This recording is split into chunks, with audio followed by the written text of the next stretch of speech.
Hi, welcome. We're thrilled you all could join us today. On behalf of SEPA and Freedom House, my name is Kevin Shives. I'm with the National Endowment for Democracy and the International Forum for Democratic Studies.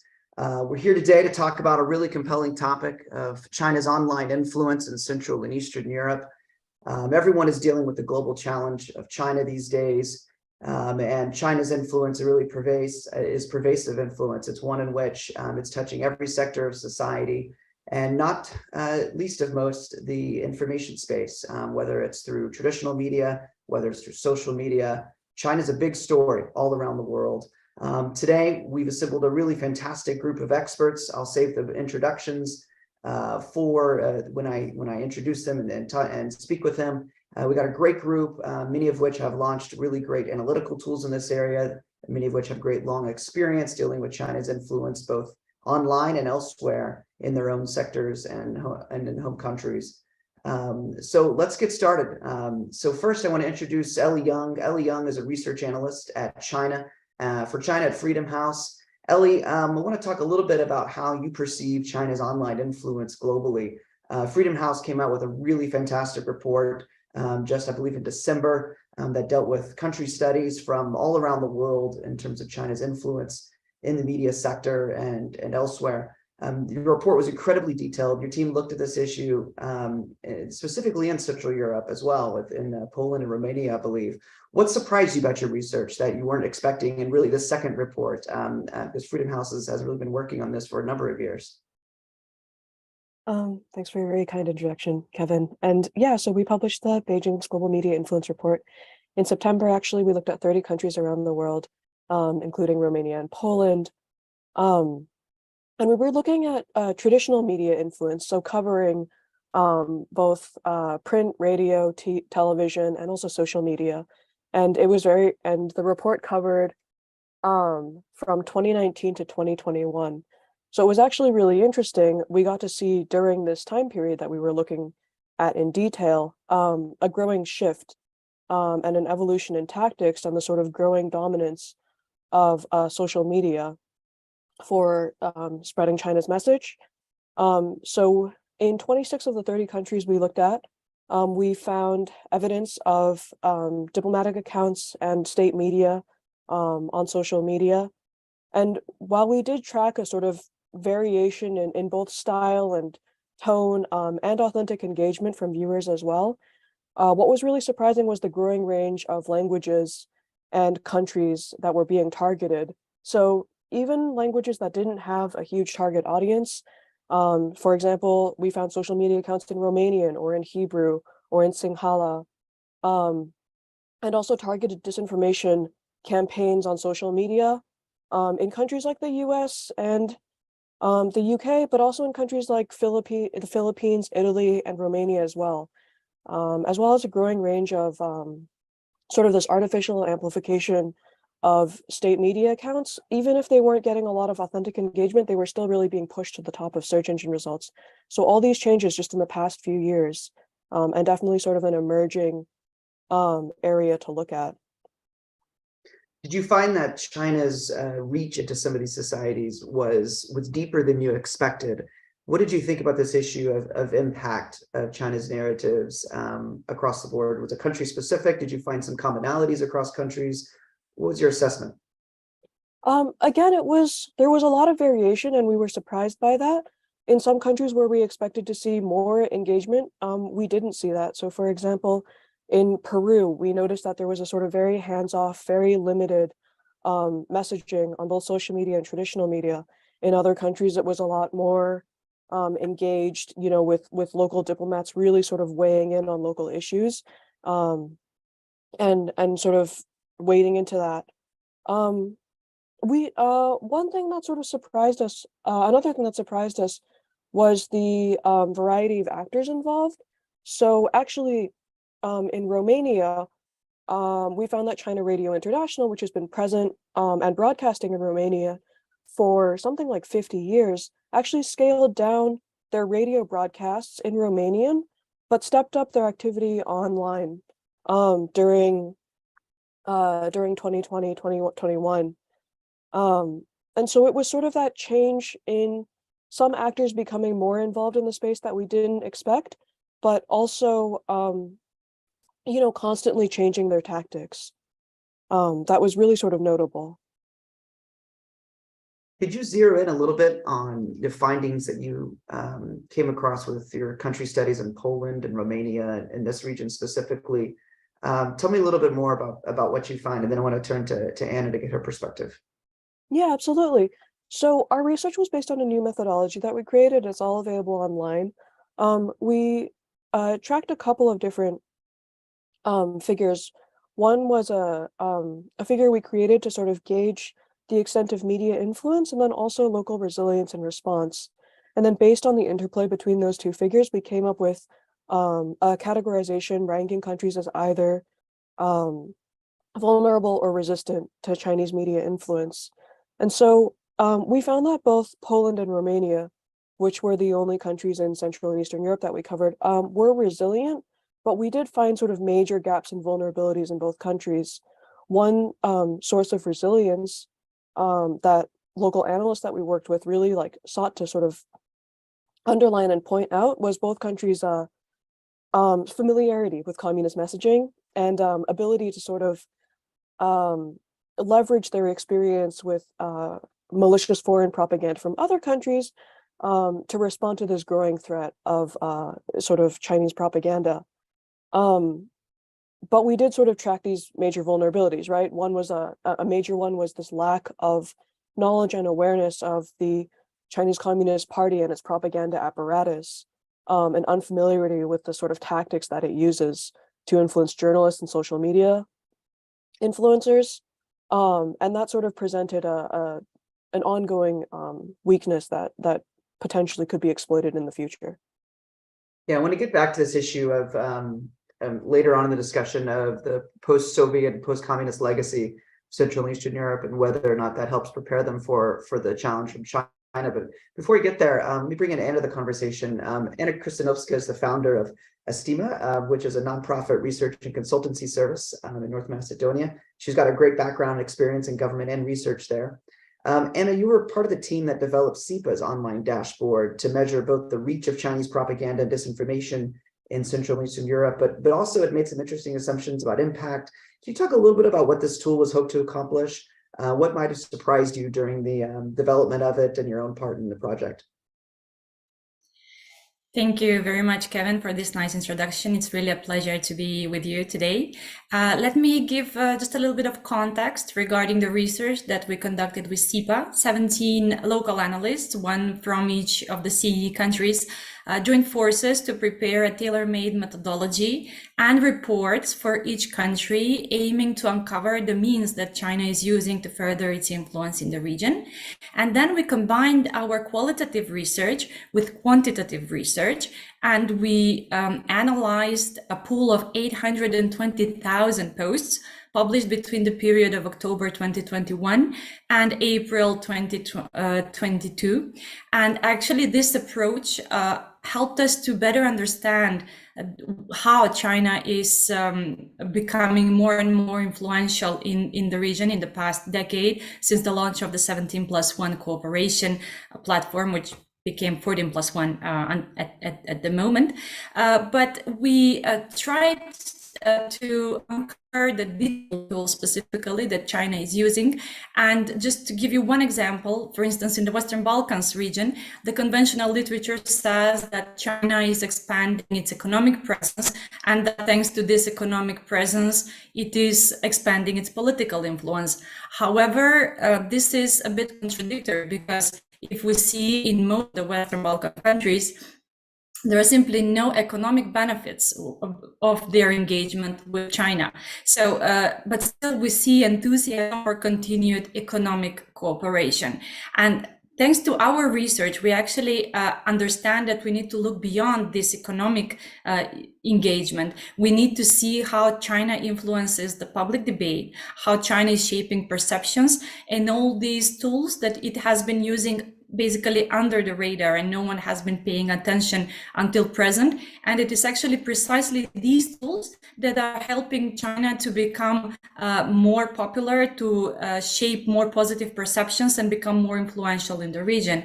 If we take, for instance, North Macedonia, according to the two recent NDI surveys, we actually see that China managed to increase its popularity from 25% in 2018 to 38% in 2021. And all of this, most of this has been due precisely to China's influence in the digital and information space.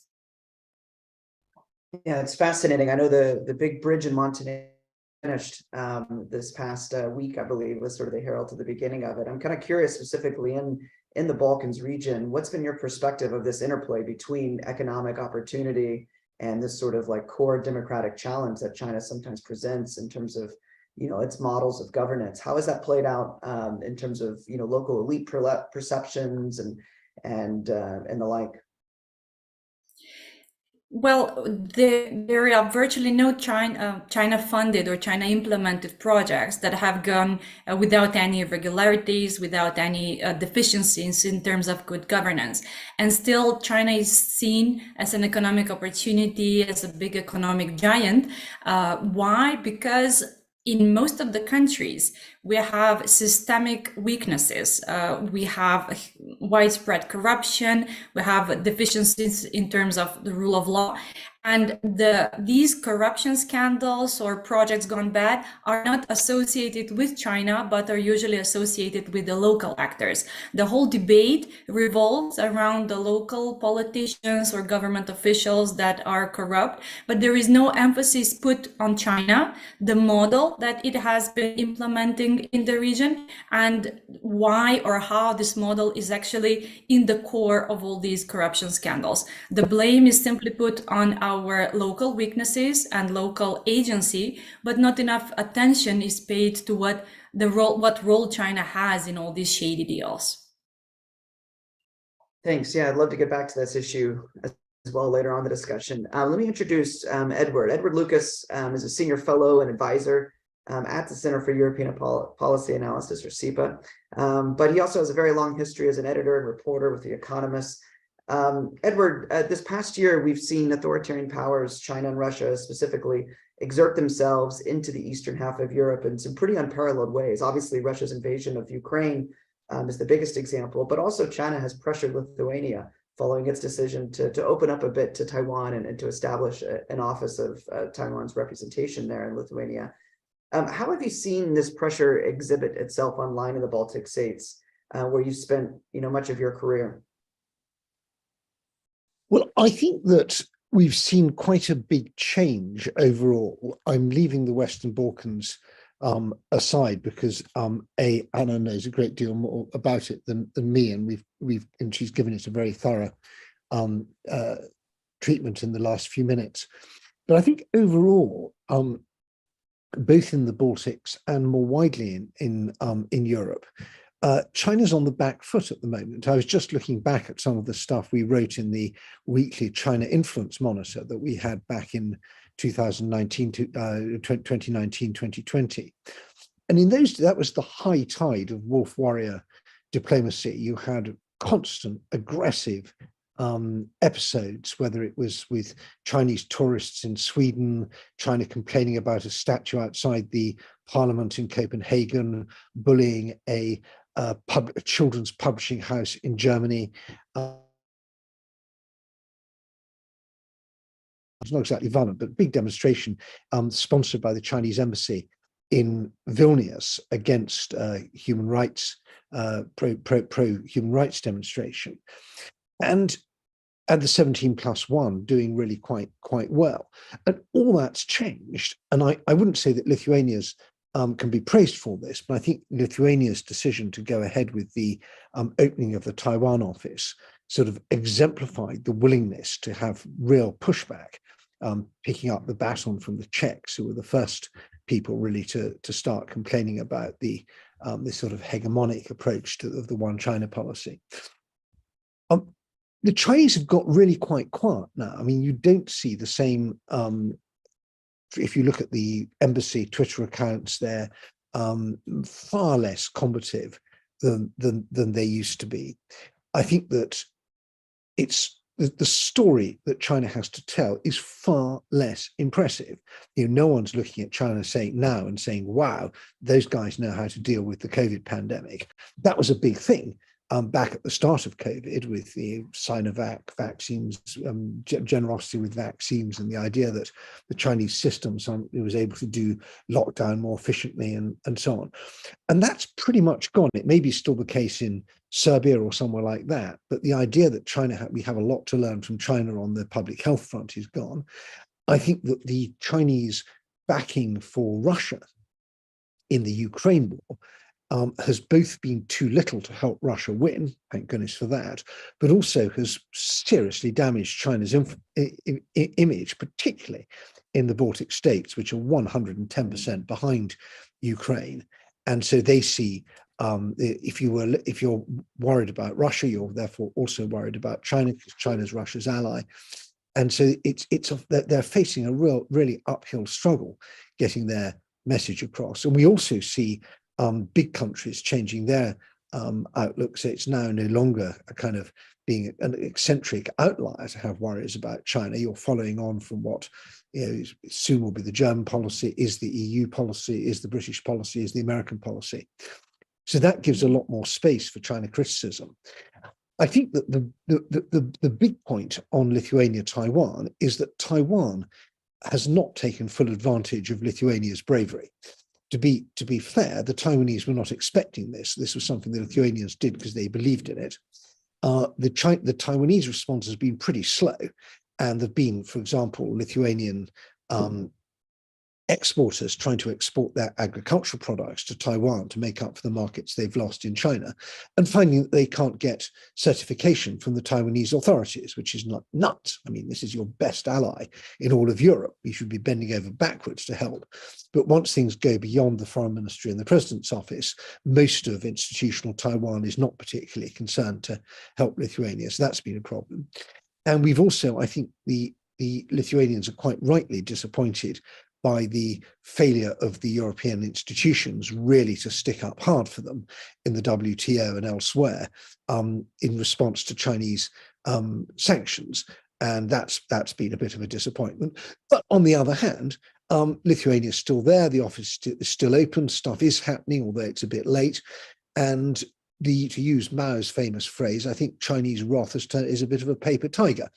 The Lithuanians broke this enormous taboo.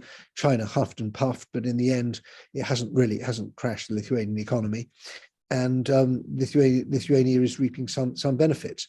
But in terms of the online space, I think it reflects reality, which is that China is now on the back foot.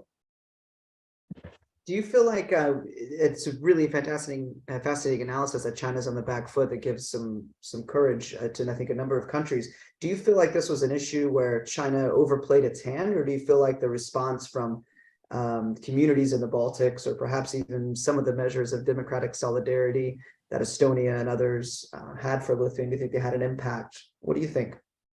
I would love to say that China is on the back foot because we're playing brilliantly. I would love to say that the 3 Seas initiative is so amazingly successful that it's left the 17+1 looking completely redundant. I can't say that because it's not true. I think that on the whole, China succeeds where we fail, and the Western Balkan story is probably a part of that. But China fails too. And I can't remember whether it was Martin or one of his colleagues put it very well when they said the mainland China sucks at multilateralism. They just are not good at it. And the 17+1 was an attempt to do multilateralism, and it fundamentally failed. It lacked institutional momentum. It didn't have a proper secretariat. It had no internal cohesion. And in the end, it wasn't really a multilateral organization. It was a beauty contest in which to increase the competitive intensity of the different bilateral relationships. And that, I think, is why it's fundamentally failed. I wouldn't want to be complacent about this. And I think China still it builds long-term relationships with immense patience and considerable expense. And it remains to be seen how much this really amounts to in the long run. But that we see they're still doing this sort of long-term relationship building, and I'm sure we could do more. to push back against it. And we could talk about Confucius Institutes and here in Britain we have problems with political party financing and so on. But I think if China, when Wolf Warrior was a mistake, it alerted us to the threat, and it didn't succeed in gaining them any serious political advantage, so they've dropped that. And I'm not sure at the moment they have an alternative to Wolf Warrior. I wouldn't say they're back to hide and bide, but they haven't worked out how to do a sort of proper charm offensive, with the limited exceptions of what we see in places like Serbia.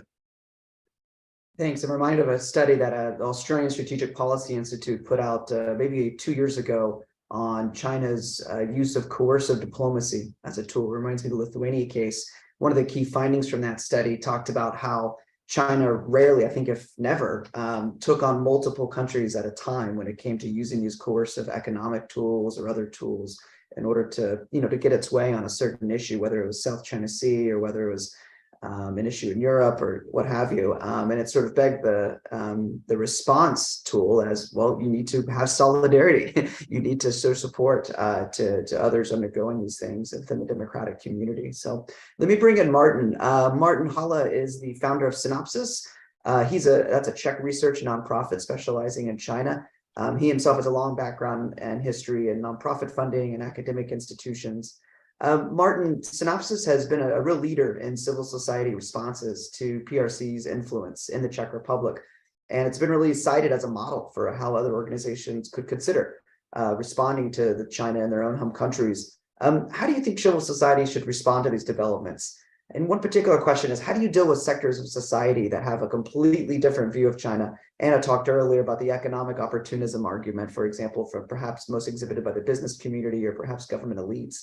How do those see it as those who come to the issue of China, they see it more as an opportunity sometimes and not a threat. How do you deal with that from a civil society perspective? Right. So, well, first of all, thanks for inviting me on this panel. I think for the civil society to be efficient in its responses, a lot of things, several things need to come together.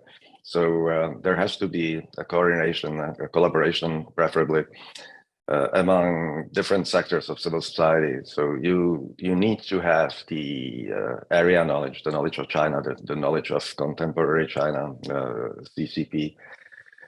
But you also need to be well-grounded in your own society. So you also need to know what makes your own society tick and how to present your argument to the society at large. So basically, the academia, the academic knowledge needs to get out from the ivory tower and go down there and get their hands dirty in the sort of like social discourse, public discourse, everyday life.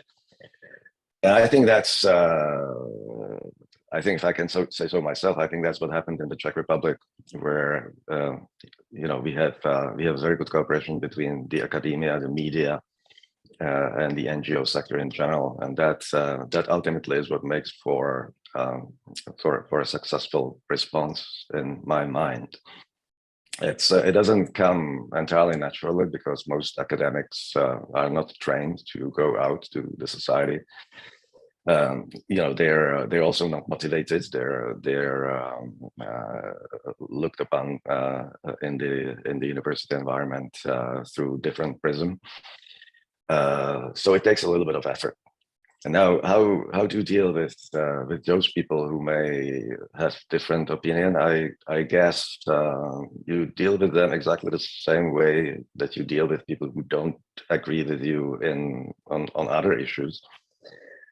You need to be prepared for a long, ongoing discussion, debate. Even you need to be prepared for some public controversies and clashes. We've had a number of those. We had a very public spat with the then deputy prime minister 2 years ago. You need to be ready to face threats of lawsuits, things like that. So in short, you need to realize that this topic, this discussion, this debate will be with us for some time, that you need to be patient in explaining your points, and that sometimes the other side, people who don't agree with you, will hit at you through various means. So you need to take that into consideration from the very beginning, I suppose. Yeah. How did you work on this issue honestly and aggressively within Czechia society without marginalizing Chinese ethnic communities that might be there? Or would you have advice for other countries with very large Chinese ethnic communities, say, Canada or Australia or others who have dealt with these issues? I wouldn't dare to give advice to places with more established Chinese communities, because, as you know, in Central and Eastern Europe, Chinese communities are relatively recent and also still quite tiny in comparison with, for instance, the Anglo-Saxon world. So, how do you avoid marginalizing them?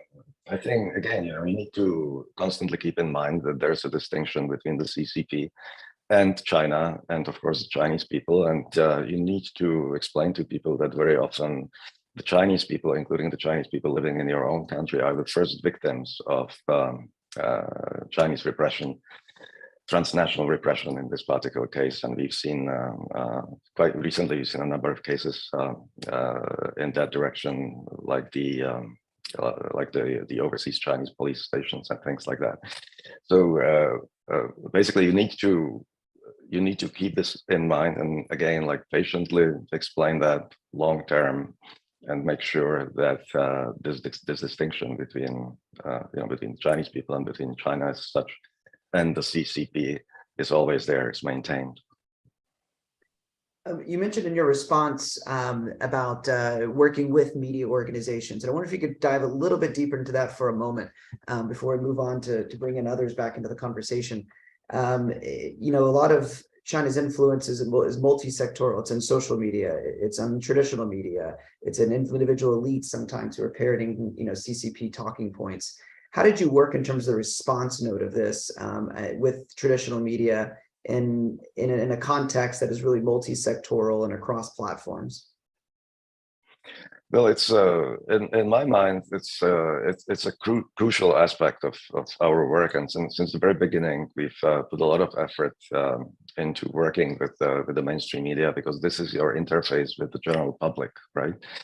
Now, you have to understand that in Central and Eastern Europe, probably more so than elsewhere, the media sector has been in a deep crisis. The traditional model of publishing has been shaken, and because of this of the fact that most of these languages are quite small, the markets are very small, so the media crisis is deeper than in some other parts of the world. So what it translates into in real life is that very often there's zero capacity in even well-established papers to deal with complex issues like China.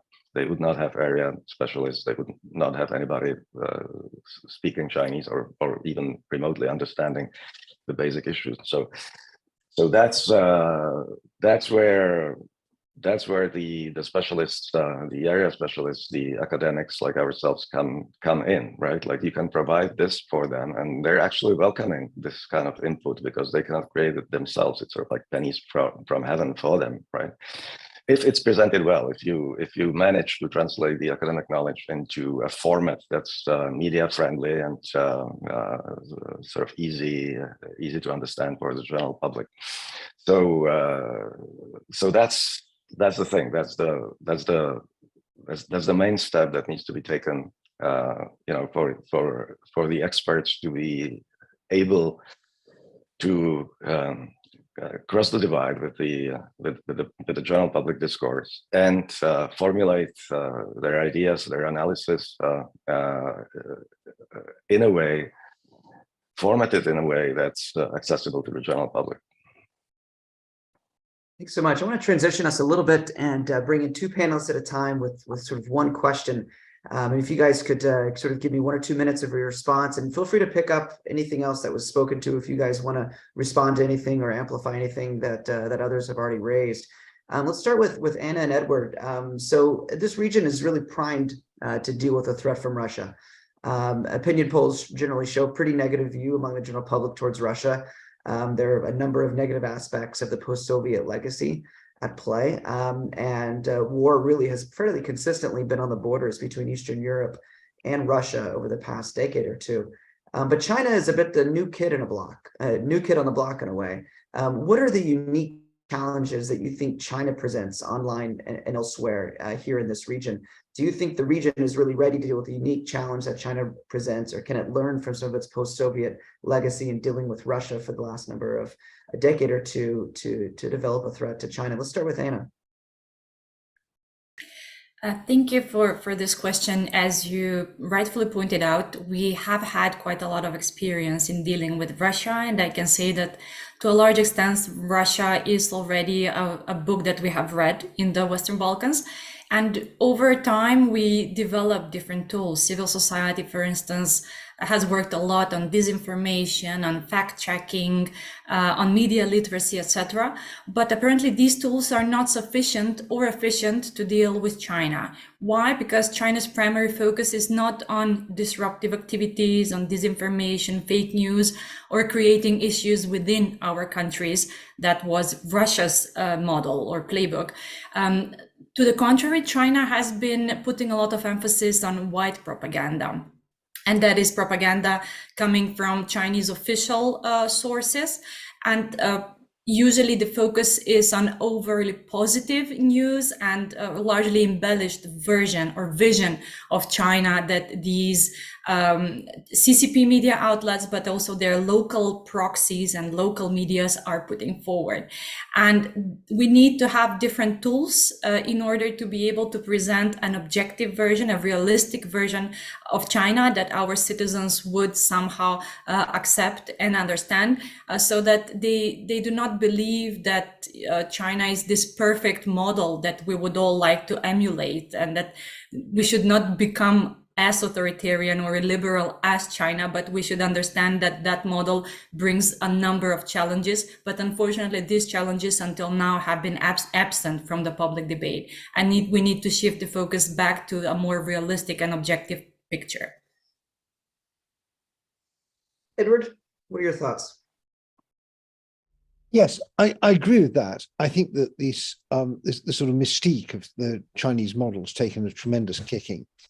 And there was a time when Western countries were very keen on good relations with China. The Central East European ones could go along in the slipstream, and they weren't doing anything anyone else wasn't doing. Germany does it, so it's fine if we do it. But I think that the kind of street sense that countries in this region have as a result of the totalitarian past makes them very alert to, they can smell Marxism, Leninism, even when it's dressed up as crony capitalism. And I think that's been a benefit. And I think there's also this underlying thing about human rights, which is still tremendously important, particularly in countries like Lithuania and the Czech Republic. These countries really care about it, and all the stuff we've seen about the constant labor camps for the Uyghurs, the plight of the underground Catholic Church, all these other things, they resonate there, and it's sometimes a source of some bemusement to the kind of old West how much countries in the so-called East really care about this stuff, but they do.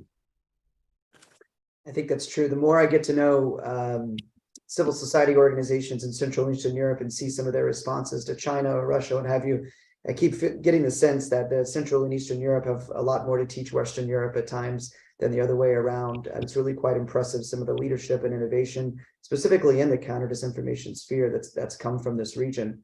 Anna, before moving on and bringing in Ellie and Martin back again, I wanted to see if you could talk a little bit more about this issue of information access among the elite and the general public. You wrote at one point in some of your work in Estima that Chinese sources often portray China entirely in a positive light in Macedonian society, downplaying and excluding all the negative elements, which could really help Macedonian citizens create informed and realistic opinion. But elites actually have access to a broader range of sources and language proficiency and media literacy that actually could allow them to have a more realistic view of China, whether that's in the online space or elsewhere. Can you talk a little more about that? It's sort of an interesting dynamic, because we've talked a lot about this issue of elite capture and how elites oftentimes are more subject to Chinese pressure because of the economic incentives and what have you. But you sort of presented it a little bit different idea that they sort of have access to a bigger range of information. Can you talk a little bit more about that? Sure. Elites, and here I mean intellectual elites, do have access, do have the advantage to understand foreign media outlets because they speak foreign languages. They have the resources to procure access to different information sources. However, they do not have the incentive. And I think that is the key word here. They do not have the incentive to do anything to somehow demystify or unmask China's approach to the region. And I think that there are three main reasons behind this.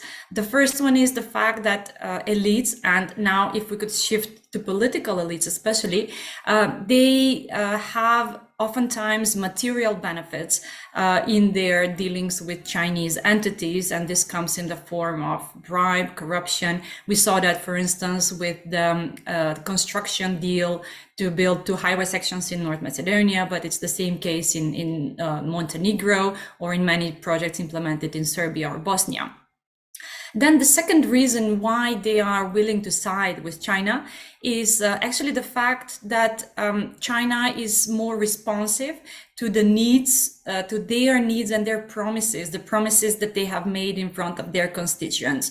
Because you have politicians that promise, for instance, we will build or upgrade our thermal power plant, we will build a bridge here, a highway there, railway over here, and then they need to find funding to deliver all these promises to their constituencies.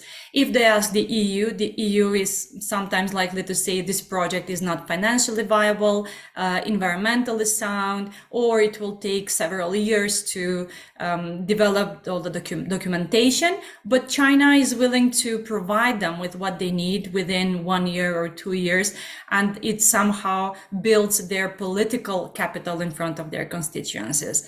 And the third reason is that they are actually using or abusing the China card when they're talking to the EU and their Western partners in general.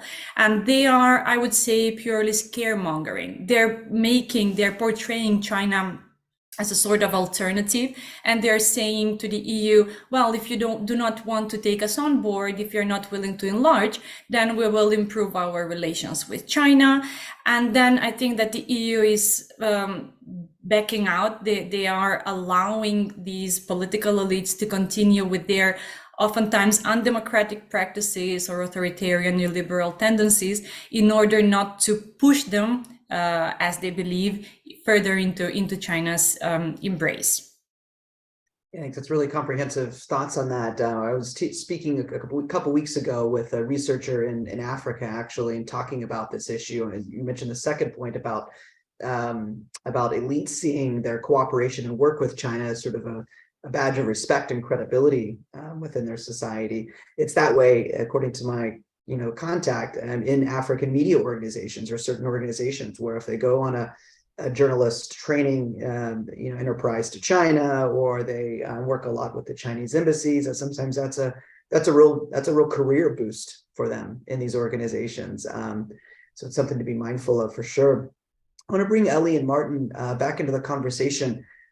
This past year or two has been a lot of big developments in China. I was curious to get your sort of projections a little bit, kind of moving forward, what you think might change in the future about China's online influence. President Xi spoke to the Politburo back in June 2021. He gave a speech emphasizing the need for a more considered and resourced China strategy towards international communication. I think the headline from that was about maybe a softer tone in terms of China's wolf warrior diplomacy, but there actually was a lot behind that speech as well in terms of its resourcing of the international propaganda apparatus from China. Zhao Lijian was just sort of a bit sidelined in terms of a personnel reshuffle at the MFA just this past couple of weeks. He also had the party congress that met in October, really consolidated Xi's power within China and within the party. How do you see China adapting its online influence and propaganda operations? What might change in the future? And we'd love to hear your perspective specifically about what might change online or through traditional media influence and investment in Central and Eastern Europe. Ellie? Thanks, Kevin. So, One thing that I think would be an interesting thing to keep an eye on changing in the future is this continuing sort of shift in growing increasingly coercive or covert tactics. As you know, we've been discussing this sort of growing backlash and awareness and familiarity with some of the existing sort of strategies, and how, you know, they've failed to an extent. Wolf warrior diplomacy, the sort of more aggressive, more bombastic diplomatic presence, hasn't succeeded in necessarily telling a likable story of China, right? So, you know, we saw even after platforms like Twitter and Facebook started labeling state-affiliated journalists, we did see this sort of pretty immediate tactical shift where Chinese media personalities started obscuring their affiliation.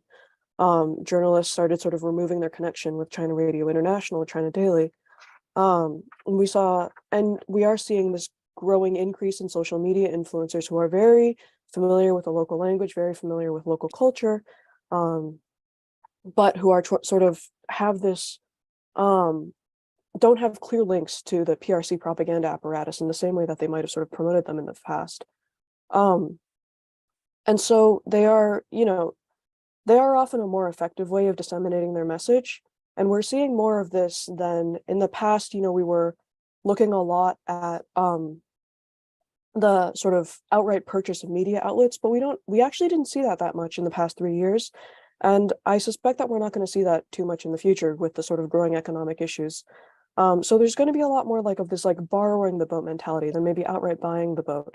That's one thing that I'd be on the lookout for. And another thing would be the sort of rise of the lack of transparency issue with both with social media platforms. You know, in some cases, they've been the sort of clearest insight into how we've seen these sort of state-affiliated disinformation campaigns, but that insight can be taken away pretty quickly if researchers aren't given access to those platforms' APIs. And so, you know, you're seeing with less transparent platforms like TikTok or WeChat, we just don't have the insight into what's happening there. And similarly, you know, you see with news aggregators, we saw in Indonesia, Nigeria, and recently I think there were even some revelations about ByteDance's purchase of a news aggregator in the US, right? That were sort of, again, more obscuring this like content moderation. And that can be a really sort of insidious way of affecting the narrative that we just don't have insight into. So I'd be on the lookout for issues like that. Yeah, perhaps a move from more overt to more covert efforts. It's interesting. Martin, 1 minute as well to think about how China might adapt in the future. Well, I think overall, like we have discussed, there's now in evidence this shift towards a bit of a charm offensive in Europe overall, but specifically in Central and Eastern Europe. I think for some time now, for a couple of years now, the Chinese leadership realizes that they've essentially hit a wall. And it seems to me that they're now in the process of re-evaluating the situation. They've been sending their diplomats and other people from think tanks to Central and Eastern Europe to sort of test the ground, see what exactly went wrong. You know, how they have come from the heydays of the 16+1 to what we have now. So I think there's this re-evaluation, and we have yet to see what exactly comes out of that. They seem to be looking for new allies, new approaches. But again, overall, I think in terms of larger trends, what is obvious is that the traditional approach from the CCP has been emphasizing propaganda, right? Like the big positive narratives. Portraying China in the best of possible lights, and that was certainly the case in Central and Eastern Europe until very recently. But now we see an increasing use of an increasing deployment of these negative narratives. You know, disinformation, essentially, sort of like tactical. Negative pieces of disinformation that are meant to support the main positive propaganda narrative, and that is something relatively new in the Chinese and the CCP arsenal. It has, I think, it has essentially started with the onset of the pandemic a couple of years ago. Started in Taiwan a little bit before that, during the presidential elections of 2020. But now it's spreading further afield, and it seems to me that the propaganda department of the CCP is not all that well versed in this tactic. They're basically learning the skills mostly from the Russians. They're sort of like copying some of the Russian approaches, but they don't have the kind of weakness that you know, the Russian disinformation sometimes takes on. So it's a learning curve. It's even more difficult in Central and Eastern Europe because of the you know, the very complex language situation. In places like the Czech Republic, they apparently do not quite yet have the language and cultural expertise to do this effectively. But it's coming, and you know, it will be growing, and they will be getting better in it. So we better get ready for it. Okay, thanks. I want to transition before we take a few questions that have been submitted in advance from some of the viewers, just to ask one question to each of you all. And if you could just limit your responses to 20 seconds. So not much wind up. Go ahead and hit the ball out of the park right away, to use an American baseball analogy. So I'll go in order here. So first, I'll start with Ellie and then move to Martin and then Anna and then Edward. So new platforms online and elsewhere are really popping up everywhere in media markets, seemingly every day. The media market is more and more diverse. Sometimes those are state-affiliated platforms favored by authoritarian-leaning regimes, while others are simply meant to diversify the social media or traditional media landscape that has really been dominated by a few big players. What new platform or media outlet are you worried about being an unexpected source of disinformation and propaganda in your region?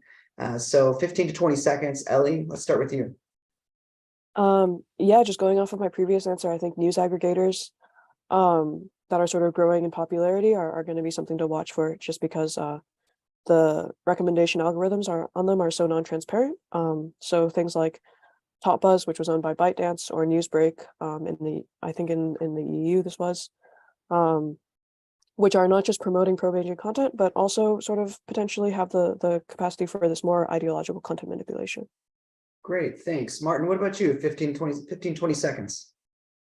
10 seconds. So I'm really more worried about the traditional platforms, you know, things like WeChat and their impact on the Chinese societies, Chinese diaspora societies in other countries. That's something that's very difficult to tackle. Anna, what about you? I would also not go with the new platforms. I think that we're still stuck with Facebook. That is the social media platform that has been most widespread in the Western Balkan region. And it is also the only platform where we have the official presence of Chinese state entities through the embassies. And Edward? I agree with all that. I particularly hate TikTok. And I think there's a new element here. It's not just the way in which the Chinese try to get their message across. There's also the collection of data about our societies. If you have TikTok on your phone, you're basically handing over the entire contents of the phone to the Chinese Communist Party. And I think that should be more widely known. Great, thank you. I'll be the fifth respondent and say something along the lines of Telegram. That seemed to be quite a big issue after the Ukraine invasion in terms of its growth and use among Ukrainian society, and not just for sort of everyday secure communication, but also for response to disinformation that was really prevalent in the lead up to the invasion from Russia on that platform as well. And that's a tough one because there's so little content moderation there, because that's by design a secure platform. Let's move on to the next one. So if you could each sort of name one critical or innovative tactic that you think civil society organizations should undertake to address China's online influence, specifically in Central and Eastern Europe. What is that? Let's start with Martin. Well, I still think that the main, you know, the main thing that needs to happen is to combine the academic world with the public discourse. Basically, a combination of academia and media. Perfect. Thanks, Anna. What about you? I would go for a combination of civil society and media. I think that civil society should work more with media to somehow publicize all the knowledge that has been produced on different China-related issues. Especially at the local level, you know, the media markets can be so diverse when you have a region where there's so many different languages at play and things like that. It's the local players that really know the landscape best. Ellie, what about you? And then we'll over to Edward. Yeah, I mean, one really cool thing we saw was in almost all of the countries we looked at, we found that investigations and exposés of CCP influence tactics could be really effective.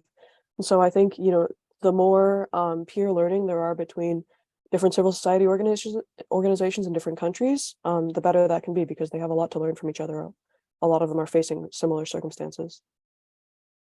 Edward? I think all those are great, and I would just add humor. Communists have no sense of humor. They find it extremely upsetting when we make jokes of them. They don't know how to react. So if you do more of that. Well, there's some really great organizations out there in Eastern and Central Europe that use satire as such an effective means of bringing truth to the public. One last question for the lightning round before we bring in some of the audience questions and answers. So looking globally, outside, get out of your region for a moment if you could. Outside Eastern and Central Europe, but including Western Europe and the United States, or advanced democracies out there, who I think could actually be learning a lot, as I mentioned earlier, to innovation and responses coming from this region. What's a lesson that you could draw from in dealing with China's online influence in Eastern Europe that might be able to be applied elsewhere? If there's a global parallel to another set of countries and some of their circumstances that they are going through, feel free to draw that as well. So let me start with Edward, back to you. I suppose the thing that really strikes me is how we are so failing to get across our message in most of Africa, Latin America, and Asia. It's really shocking to me with Ukraine that we have got what's basically imperialist war, and in the large chunk of the global south that was subject to European imperialism in almost living memory. This doesn't resonate. You know, these big democracies, Nigeria, South Africa, Indonesia, Brazil, India, it's a really uphill struggle there, and they see things through the sort of we see things through an east-west lens, they see it through a north-south one, and I think many of their complaints are entirely justified. So my sort of feeling, whether it's when we're dealing with Russia or with China, we can't fix the east-west stuff till we get the north-south stuff right. That's great insight. Yeah, there really is a bit of a polarization in responses. Ukraine has done fantastic at winning sort of the messaging war in much of the traditional West. But there really has not been many Ukrainian voices that have been elevated to a longer, for a longer extent in the global South. Martin, what about you? Well, it seems to me that the intensity of the CCP and PRC push into the Central and Eastern Europe through avenues like the 16+1 is exactly the thing that created the backlash, that led to this very intense response in Central and Eastern Europe. So there's a lot of focus in this region now on Chinese influence that I think is not exactly the case in big parts of Western Europe, for instance. So if there's something that regions like Western Europe can learn from Eastern Europe, is that we really need more focus on these issues. Great. Anna, and then Ellie. If I can reverse it, because coming from the Western Balkans, I don't think that we have a lot of things to teach to different parts of the world when it comes to China, but we have been taking a lot of lessons from the Central European countries and especially the Czech Republic. So I think that what Martin said even earlier on, I fully subscribe to that, and that is probably the way to go. Excellent. Thanks so much. We actually drove on the lessons learned from a Serbian organization in a publication we did on dealing with China's surveillance equipment that has really popped up in Belgrade. And they really had some incredibly innovative responses from grassroots responses from citizens in Belgrade. It was really a fantastic example of that. Ellie, let's finish with you before we go to some of these audience questions. Yeah, I mean, I don't know if it's necessarily innovative, but I think it's really important and should be done more systematically, but documenting and monitoring issues where Chinese propagandists have tried to coerce or bully local journalists, local activists is really important. Sort of sheds a light on a lot of these behaviors, and also sort of shows that it's not permissible, right? When states respond and have a process for responding. So to the extent that they can do that more, in Poland there was a really great incident where a journalist simply reported on the ways that Huawei had tried to influence his reporting. That went a long way in sort of showing that they're not, just a normal company trying to sort of develop business relationships. Like there are more sort of issues with the businesses that they do. And that went a long way. So things like that. Great, thanks so much. So Martin, Anna, I want to kick this question we received from an individual over at SIPA and to you. And the question is this: what can we do when the national government itself of a given country proactively spreads Chinese or Russian propaganda? And they were asking this question in the context of Hungary as well. Martin, you first. 30 seconds to a minute if you could. Well, we live in democratic countries in this region, so if we don't like what the government does, we try to change it. And if the government spreads the wrong narratives, we just use it against the government. And eventually, if you explain to people that the government's policies are wrong, that eventually will contribute to the change of government, as actually happened in places like the Czech Republic. Anna? I think that we should work both at the grassroots level to debunk this propaganda that is usually spread by the government, but we have to be realistic that in cases like Hungary or in Serbia, there is a total state capture, and also the local media are simply going forward with this government or Chinese propaganda. So in addition to the grassroots approach or the bottom-up approach, we should be definitely counting on our Western democratic partners to somehow also send the messages, because we do not have a fully controlled information space, as is the case in China, for instance. So there are some channels that we could still exploit, but there should be a combination between the bottom-up approach and the outside-in approach. Okay, great. Let me bring in Ellie and Edward to help with this question received from the ELTE Faculty of Social Sciences, a lecturer there named Tomas Peregovic.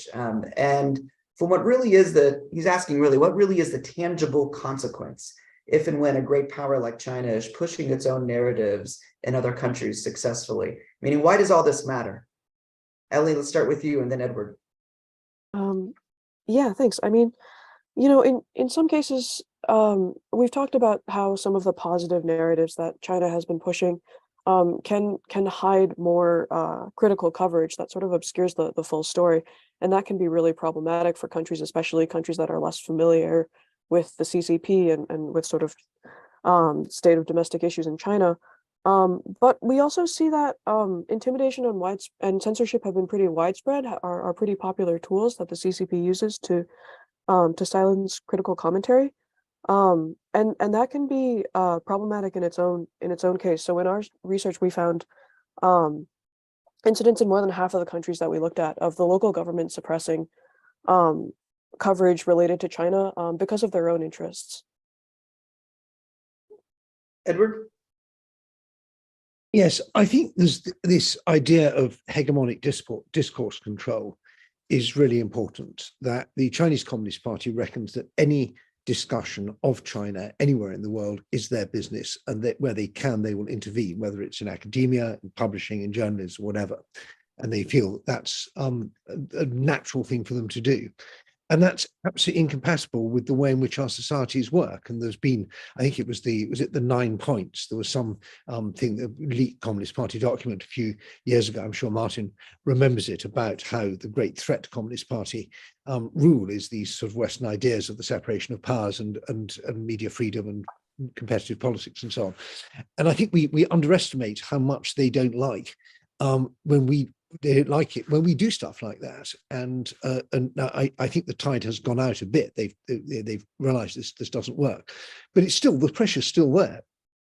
And I think I'm particularly keen to defend our information space, our academia, our publishing, and our political system from any kind of Chinese pressure, whether it's carrots or sticks.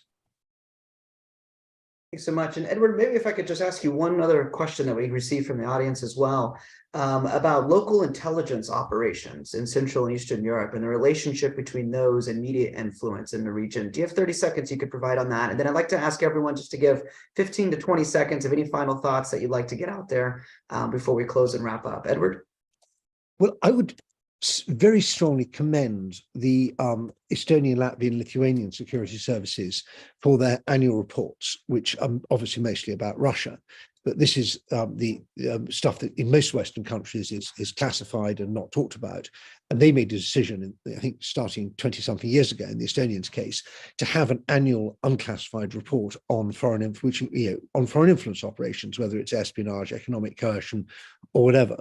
And these increasingly now have a Chinese chapter or Chinese paragraphs. And I think that's really important. And I would strongly recommend that other countries do the same. I think whether the Czechs, Poles, but actually Germans, Verfassungsschutz, Britain's MI5, we all need to be much more open about dealing with hostile state activity and calling it out, saying this is going on, we don't like it, we can see it happening, we're going to try and make life difficult for it.